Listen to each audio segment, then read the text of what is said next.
कहानी की स्टार्टिंग में हमें कैटी और नैन्सी नाम की दो खूबसूरत लड़कियों को दिखाया जाता है जो कि एग्रीकल्चर की स्टूडेंट हैं। ये दोनों एग्रीकल्चर पर कुछ स्टडी करने के लिए न्यूयॉर्क के एक फार्म में जाने वाली हैं। अब इनके अंकल जैसन इनको लेने के लिए आ जाते हैं जो कि एक FBI एजेंट हैं। वो इन दोनों को लेकर अपने घर पहुंचते हैं और अपनी गर्लफ्रेंड से मिलवाते हैं। जैसन की गर्लफ्रेंड भी उन दोनों लड़कियों से मिलकर बहुत खुश होती है। कैटी और नैन्सी न्यूयॉर्क जाने से पहले अपना नाम बदल लेती हैं। कैटी अपना नाम हैदर और नैन्सी अपना नाम रिप्ले रखती हैं। दरअसल इनके अंकल जैसन एक FBI एजेंट हैं और वो इनको ऐसी बहुत सारी ट्रिक्स बताता है जिससे यह दोनों लड़कियां अनजान लोगों में अपनी सुरक्षा कैसे कर सकती हैं। अब जैसन इन दोनों को छोड़ने के लिए बस स्टैंड पर पहुंचते हैं, लेकिन बस आने में अभी काफी समय लगने वाला था, इसलिए लड़कियां अपने अंकल को यहां से जाने के लिए बोलती हैं। वो उसे कहती हैं, हम पहुंचकर आपको मैसेज कर देंगे। लेकिन जैसन उन्हें समझाने लगते हैं, तुम मुझसे बात सिर्फ कोड वर्ड में ही करोगी ताकि मैं यह समझ सकूं कि आखिर तुम्हारी लाइफ में सब कुछ ठीक चल रहा है, और ऐसा करने से कोई तुम्हारी बात को समझ भी नहीं पाएगा। अब जैसन उन दोनों को छोड़कर यहाँ से चला जाते हैं, पर कुछ देर के बाद यहाँ पर दो लड़के आते हैं जो कि कैटी और नैन्सी को ही देख रहे थे। कैटी और नैन्सी पास के एक रेस्टोरेंट में कॉफी पीने के लिए चली जाती हैं, पर वो दोनों लड़के भी यहाँ पर आ जाते हैं और वो उन दोनों लड़कियों से बात करने लगते हैं। इन लड़कों में एक का नाम ल्यूकस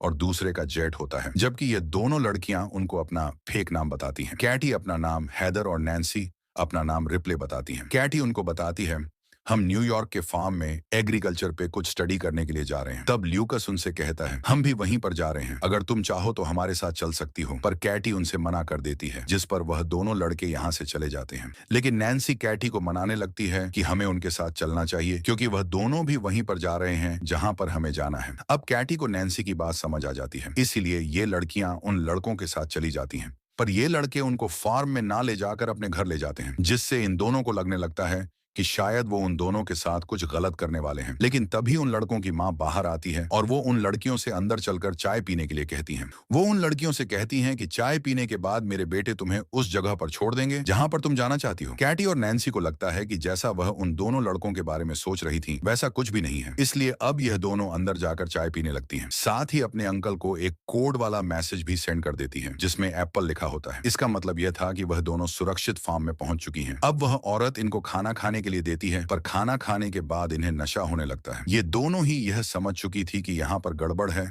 इसलिए अब ये दोनों यहाँ से भागने लगती हैं। पर कुछ दूर जाने के बाद ही ये दोनों बेहोश होकर गिर जाती हैं, जिससे जेट और ल्यूकस इन्हें उठाकर वापस घर के अंदर ले आते हैं। अगली सुबह जब इनकी आंख खुलती है तब यह खुद को एक घने जंगल में पाती है, साथ ही इनको हथकड़ियों से भी बांध रखा होता है। ये दोनों चिल्लाकर किसी से मदद मांगने लगती हैं, पर तभी जेट आकर उन्हें बताता है कि तुम जंगल के ऐसे हिस्से में हो जहां पर दूर दूर तक कोई भी इंसान नहीं रहता है, इसलिए तुम्हारे चिल्लाने का कोई भी फायदा नहीं है। अब कुछ देर के बाद यहाँ पर बोरिस नाम का आदमी आता है जो कि कैटी को उसका फोन दिखाकर बताने लगता है कि तुम्हारे फोन पर किसी जैसन नाम के आदमी का मैसेज आया था जिसके रिप्लाई में तुमने उसको एप्पल लिखकर सेंड किया है। तब कैटी उसको बताती है कि एप्पल एक कोड वर्ड है जिसका मतलब है कि हम यहाँ पर सुरक्षित हैं। अब बोरिस जैसन को रिप्लाई करते हुए लिखता है कि यहाँ पर सब कुछ ठीक है, साथ ही वह एप्पल कोड भी यूज करता है। अब यह तीनों लोग उन लड़कियों को अपने सामने ही नहाने के लिए मजबूर करते हैं जिससे यह उन्हें देखकर मजे ले सकें। पर तभी यहाँ पर एक पुलिस वाला आ जाता है जिसे देखकर यह दोनों लड़कियां उसके पास पहुंचती हैं और उससे मदद मांगने लगती हैं। लेकिन तभी इन्हें पता चलता है कि वह पुलिस वाला भी इन लोगों के साथ मिला हुआ है, जिससे अब यह समझ चुकी थी कि यहाँ पर यह दोनों पूरी तरह से फंस चुकी हैं। वो उनसे रिक्वेस्ट करने लगती हैं कि तुम हमें छोड़ दो, इसके बदले में हम तुम्हें बहुत सारा पैसा देंगे। लेकिन यह लोग उनकी एक बात नहीं सुनते हैं। वो पुलिस वाला अपने साथ एक टाइमिंग बढ़ाने की टैबलेट भी लेकर आया था और इसके बाद वह कैटी से कंटेनर के अंदर चलने के लिए कहता है। अब कुछ देर के बाद वो पुलिस वाला कैटी के कंटेनर से बाहर आता है और यह देखकर हम समझ सकते हैं कि आखिर उस पुलिस वाले ने कैटी के साथ क्या किया होगा। दूसरी ओर हमें जैसन को दिखाया जाता है जिसे कैटी और नैन्सी की फिक्र हो रही थी क्योंकि उन्होंने एप्पल वर्ल्ड को दोबारा यूज किया था। इस बात से उसे थोड़ा शक हो जाता है कि शायद वह किसी मुसीबत में है। इधर इस बार यह लोग नैन्सी के कंटेनर में एक शराबी आदमी को अंदर भेजते हैं जो अंदर जाकर नैन्सी को काफी टॉर्चर करता है, जिससे उसे बहुत दर्द हो रहा था। दरअसल ये लोग इन लड़कियों से पैसा कमा रहे थे, इसीलिए इन लोगों ने इन दोनों लड़कियों को अलग अलग कंटेनर के अंदर रखा हुआ था जिसमें ये बैक टू बैक कस्टमर भेज रहे थे। इधर जैसन न्यूयॉर्क के एग्रीकल्चर फार्म में कॉल करता है और कैटी नैन्सी के बारे में पूछने लगता है, लेकिन उसे बताया जाता है कि वह दोनों अभी तक वहां पर नहीं पहुंची हैं, जिससे जैसन समझ जाता है कि वो दोनों किसी बड़ी मुसीबत में फंस चुकी हैं, इसलिए अब वो उनको ढूंढने के लिए निकल जाता है। दूसरी ओर हम देखते हैं कि वो तीनों लड़के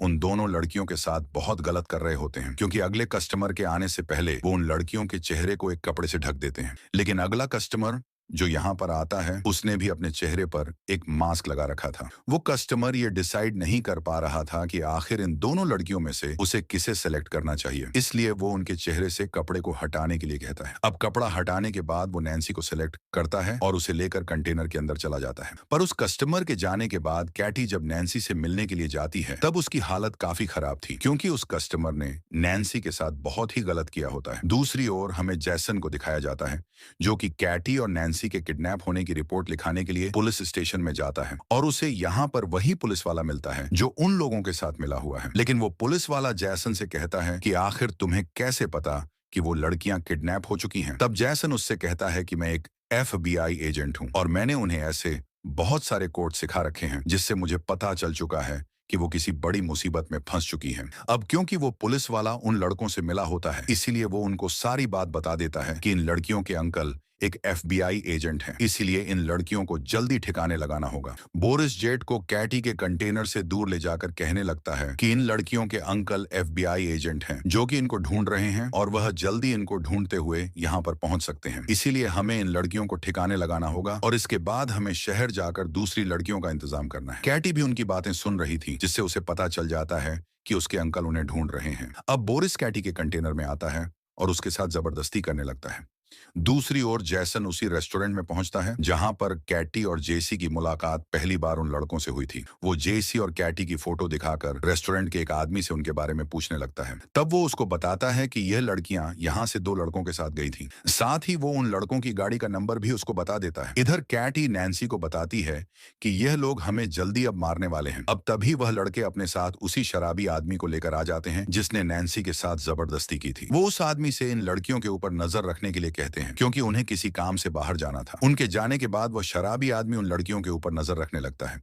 लेकिन कैटी यहाँ पर अपनी खूबसूरती का फायदा उठाती है। वह उस आदमी को अपनी ओर अट्रैक्ट करने की कोशिश कर रही थी, जिससे वह आदमी उसकी बातों में आ जाता है और इसी का फायदा उठाकर कैटी उसकी गर्दन पर काट लेती है, जिससे वह आदमी मारा जाता है। पर तभी वह पुलिस वाले की गाड़ी को आता हुआ देखती है, जिसे देखकर वह जंगल में ही छुप जाती है और मौका देखकर वो उसकी गाड़ी को लेकर यहाँ से भाग जाती है। अब इसके बाद ये दोनों एक शॉप पर पहुंचती हैं, जहां से यह काफी नुकीले हथियार खरीदने लगती हैं और इसके साथ ही यह हथौड़ा और बेसबॉल भी खरीदती हैं। अब इसके बाद ये बिलिंग काउंटर पर पहुंचकर शॉप के ऑनर से बोरिस के घर का पता पूछने लगती है और वह इनको बोरिस के घर का एड्रेस बता देता है। दूसरी ओर हम जैसन को देखते हैं, जो कि गाड़ी के नंबर से इंश्योरेंस कंपनी तक पहुंच चुका था और उसे भी बोरिस के घर का एड्रेस मिल जाता है। आगे सीन में हम बोरिस को देखते हैं, जो कि अपने घर में म्यूजिक लगाकर काफी एंजॉय कर रहा होता है। लेकिन तभी यहाँ पर कैटी और नैन्सी पहुंच जाती हैं। वह बोरिस के एक बेसबॉल फेंक कर मारती हैं, जिस पर नुकीली कीलें लगी हुई थी, जिससे वह जख्मी हो जाता है और इसके बाद वह उसे टेबल पर उल्टा लेटाकर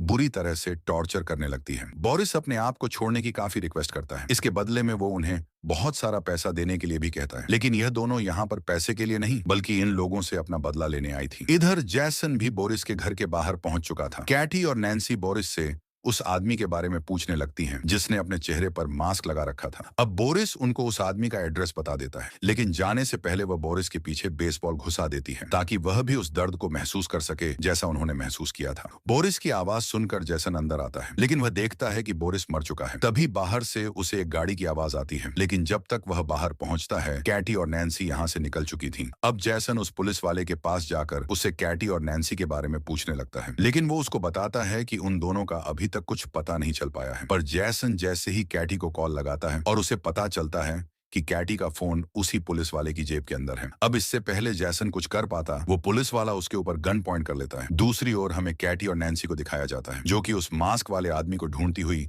उसके पास तक पहुंच जाती है और यह आदमी कोई और नहीं बल्कि चर्च का फादर होता है। वो नैन्सी को देखकर पहचान लेता है, लेकिन तभी पीछे से कैटी उसके ऊपर हमला कर देती है। वो उसको अपनी गाड़ी से बांधकर घसीटती हुई टाउन तक ले आती है और एक दुकान से कुछ पेट्रोल और माचिस खरीदकर उसमें आग लगा देती है, जिससे वह भी मारा जाता है। दूसरी ओर हम जैसन को देखते हैं, जिसको उस पुलिस वाले ने चेयर से बांध रखा था और इसके बाद वो अपने घर में 2 लड़कियों को लेकर आता है। वो जिस समय उन लड़कियों के साथ जबरदस्ती कर रहा था, तभी यहाँ पर नैन्सी और कैटी भी पहुंच जाती है। वो उसके सर पर डंडा मारती है, जिससे वह बेहोश हो जाता है। होश आने पर वह देखता है कि कैटी और नैन्सी ने उसे एक चेयर के साथ बांध रखा है। वह उसके साथ एक गेम खेलने का फैसला करती है। वो गन के अंदर एक गोली डालकर उसे बारी बारी से शूट करती है, लेकिन पुलिस वाले की किस्मत अच्छी थी क्योंकि किसी भी राउंड में गोली नहीं चल पाती है, जिससे पुलिस वाले को लगता है कि शायद अब वो बच चुका है, इसलिए वह हंसने लगता है। लेकिन उसको हंसता हुआ देखकर कैटी को उस पर बहुत गुस्सा आता है और वो उसे शूट कर देती है, जिससे वह भी मारा जाता है। अब इसके बाद वो उन दोनों लड़कियों को भी आजाद कर देती हैं और उनसे अपने अंकल जैसन को खोलने के लिए कहती हैं। वो लड़कियां जैसन को खोलते हुए बताती हैं कि हमें उन दो लड़कियों ने बचाया है, लेकिन वो उनके बारे में नहीं जानती थी। पर जैसन समझ चुका था कि ये कैटी और नैन्सी की बात कर रही हैं, जिससे वो समझ जाता है कि बोरिस को उन दोनों ने ही मारा है। आगे सीन में हम जेड और ल्यूकस की मां को देखते हैं, जो कि ड्रिंक कर रही थी, लेकिन तभी उसे एक अजीब सा नशा होता है और वो बेहोश हो जाती है। होश आने पर वो देखती है कि कैटी और नैन्सी ने उसे बेसमेंट के अंदर एक चेयर के साथ बांध रखा होता है और उसके सामने उन्होंने उसके बेटे जेड को भी बांध रखा होता है। वो उसकी नजरों के सामने अपने बेटे जेड को बेसबॉल से पीट पीट कर मार देती है। ये देखकर वो औरत बुरी तरह से रोने लगती है। अब इसके बाद वो उस औरत को उसके दूसरे बेटे ल्यूकस के पास लेकर जाती है, जिसको उन्होंने चेयर के साथ बांध रखा था। वह ल्यूकस के हाथ में गन देकर उसे अपनी ही मां को शूट करने के लिए कहती है, लेकिन ल्यूकस जब उनकी बात नहीं सुनता है तब वह उसके ही गोली मार देती है, जिससे ल्यूकस भी मारा जाता है। इसके बाद यह करंट मशीन से उस औरत का भी गला काट देती है, जिससे वह भी मारी जाती है। अब इसके बाद यह गन को साफ करके ल्यूकस के हाथ में रख देती है, ताकि पुलिस को ऐसा लगे कि इन तीनों के बीच में झगड़ा हुआ है, जिससे इन तीनों ने एक दूसरे को ही मार दिया है। और इस तरह से कैटी और नैन्सी ने उन सभी लोगों से बदला ले लिया था जिन्होंने उनके साथ गलत किया था। जैसन को भी सारी सच्चाई पता थी, पर वो भी उनसे कुछ नहीं कहता। दोस्तों, उम्मीद करता हूं कि वीडियो पसंद आया होगा, इसलिए वीडियो को लाइक और चैनल को सब्सक्राइब जरूर करें। तो मैं आपसे मिलता हूं अगले वीडियो में।